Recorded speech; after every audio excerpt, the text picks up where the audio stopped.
One of the beautiful things about this covenant between God the Son and God the Father is it changes our relationship to the law. If you've ever been in church or you think of what Christians are, you think of the law that Christians are talking about all the time as the proverbial Debbie Downer kind of thing. Like it ruins my life. But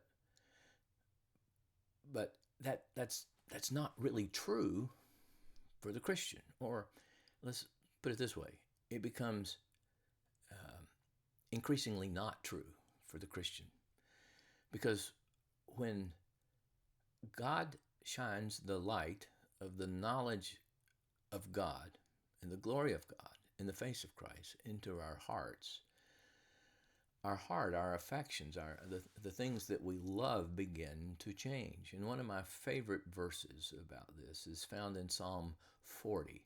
It's speaking of the Christ who is to be revealed. But it says that of this person who we later know to be Christ, that I delight to do your will because your law is written in my heart. So you see, the good news of the gospel is that God in Christ is restoring the image of God in us with the law that was originally written on Adam's heart before he chose to make up his own thoughts and ways about winning. And of course he lost, right? But you see, what happens is that God recreates a heart that delights in his law so that it's not burdensome to us. Now, here's the really good news about this as opposed to the mediation of the law on Mount Sinai through Moses. The law for the Christian now comes to the Christian not through Moses as the mediator, but through a new covenant with Christ as the mediator.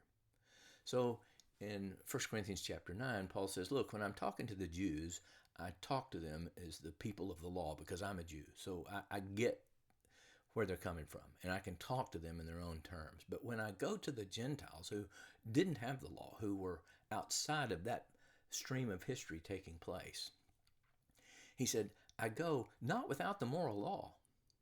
The moral law is that which is constitutive of our nature, just like every material thing, and particularly material beings like animals, they have a law constitutive of their nature. And so if the fish hops up on the land, he dies. It's not part of his nature. And so our nature is being reformed again. And so that law still exists, but he says, but I receive it now from the hands of Christ. And so I can go to Christ, confess my sin, make whatever restitution I can, and then continue pressing on to the high calling of God in Christ to win Christ.